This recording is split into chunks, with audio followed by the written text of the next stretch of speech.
आदमी पार्टी की हालत देख वसीम साहब का एक शेर है, हमारा अज़्मे सफर तब किधर को जाए, ये वो नहीं जो किसी रहगुजर को हो जाए। उसी को जीने का हक है इस जमाने में जो इधर का लगता है और उधर का हो जाए। बीते 24 अप्रैल को आपके पूर्व राज्यसभा सांसद राघव चड्ढा ने जब से 7 सांसदों के साथ बीजेपी में विलय का ऐलान किया, तब से ही इस तरह के शेरो शायरी पूरे सोशल मीडिया पर छाए दिख रहे हैं। लिहाजा राघव चड्ढा ने 24 अप्रैल को महज कुछ ही घंटों के भीतर बीजेपी ज्वाइन कर ली, जिसके बाद आम आदमी पार्टी के कार्यकर्ता राघव चड्ढा को गद्दार बता रहे हैं, तो वहीं जनता भी इस बात को लेकर नाराज दिख रही है। हालांकि इन सबके बीच आपके राज्यसभा सांसद संजय सिंह ने रविवार को उपराष्ट्रपति सीपी राधाकृष्णन को याचिका सौंपकर बीजेपी में शामिल हुए 7 सांसदों को अयोग्य घोषित करने की मांग की थी। संजय सिंह ने इन सदस्यों की सदस्यता दल बदल कानून के तहत खत्म करने की अर्जी दी थी। दल बदल कानून वो प्रावधान है जो जनप्रतिनिधियों यानी सांसदों और विधायकों को बार बार पार्टी बदलने से रोकने के लिए बनाया गया है, ताकि लोकतंत्र में स्थिरता बनी रहे, खरीद फरोख्त की राजनीति पर लगाम लगे। ये कानून 1985 में लागू हुआ था। इसे राजीव गांधी की सरकार ने संविधान में 52वां संशोधन करके जोड़ा था। इसे संविधान की 10वीं अनुसूची में शामिल किया गया था।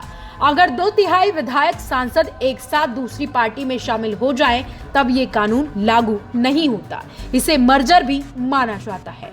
अगर कोई सदस्य स्पीकर या सभापति बनता है और निष्पक्ष रहने के लिए पार्टी छोड़ता है, तब भी 2003 में 91 संविधान संशोधन हुआ, जिसमें कानून को सख्त बनाया गया। पहले 1/3 टूट भी मान्य था, उसे खत्म कर दिया गया। अब सिर्फ 2/3 वाले विलय को ही मान्यता दी गई। किसी नेता को अयोग्य ठहराने का फैसला लोकसभा में स्पीकर लेता है और राज्यसभा में सभापति मान्यता देता है।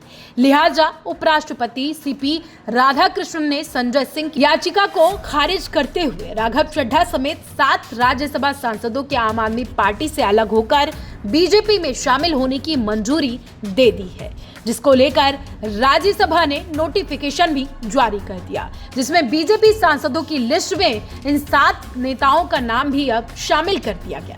बीजेपी से 113 सांसद और सहयोगी से 146 सांसद, भारतीय राष्ट्रीय कांग्रेस यानी कांग्रेस से 29 सांसद और टीएमसी से 13 सांसद, डीएमके से 8 सांसद, वाईएसआर कांग्रेस से 7 सांसद, बीजेडी से 6 सांसद, समाजवादी पार्टी से 4 सांसद, आम आदमी पार्टी से 3 सांसद, अन्य दल जेडीयू, एआईएडीएमके, एनसीपी के एसएचएस 1 से 5 सांसद के बीच है। बागी गुट के बीजेपी में विलय होने के साथ ही बीजेपी राज्यसभा में और ताकतवर हो गई, साथ ही उसके साथ सदस्यों की संख्या भी अब बढ़ गई है।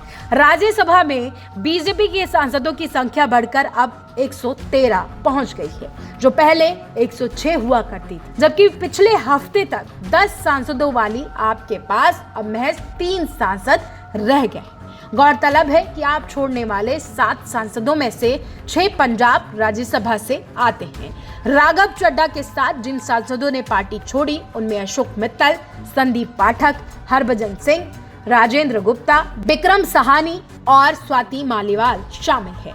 दिलचस्प ये है कि स्वाति मालीवाल को छोड़कर बाकी सभी सांसद पंजाब से आते हैं, जो राज्य में आपके लिए चिंता का विषय भी बन चुके हैं। इस घटनाक्रम के बाद आपके भीतर असंतोष की खबरें भी लगातार देखने को मिल रही हैं। सूत्रों के मुताबिक पंजाब के कई बड़े नेता राघव चड्ढा के संपर्क में हैं और पार्टी छोड़ने पर विचार विमर्श भी करते देखे जा रहे हैं।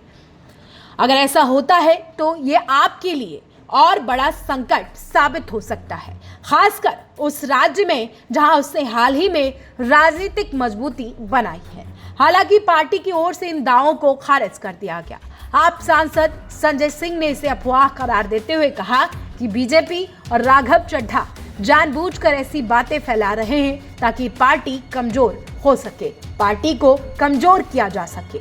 उन्होंने ये भी दावा किया कि इस कदम के खिलाफ पंजाब में विरोध प्रदर्शन हो रहा है। और जनता इसे विश्वासघात के तौर पर देख रही है।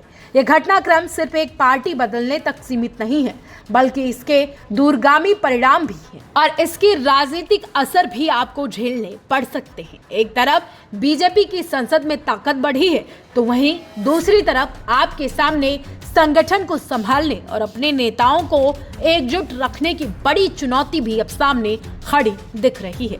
लेकिन आने वाले दिनों में ये देखना दिलचस्प होगा कि आप इस संकट से कैसे उभर पाती है और वाकई पार्टी में और बड़ी टूट होने जा रही है या सिर्फ एक राजनीतिक दबाव की रणनीति। फिलहाल इतना तय है कि इस फैसले ने भारतीय राजनीति में हलचल तेज कर दी है और आने वाले वक्त में इसके असर भी और स्पष्ट रूप से देखने को मिल सकते हैं। 3 दिनों से आप सबके बहुत मैसेजेस आ रहे हैं।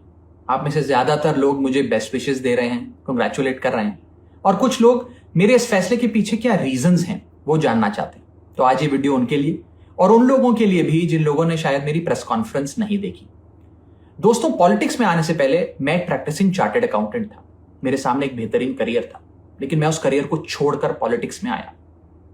अपने करियर को बनाने के लिए पॉलिटिक्स में नहीं आया और एक पॉलिटिकल पार्टी का फाउंडिंग मेंबर बना, जिस पार्टी को मैंने अपने प्राइम यूथ के 15 साल दिए, अपने खून पसीने से, बहुत मेहनत से इस पार्टी को सींचा।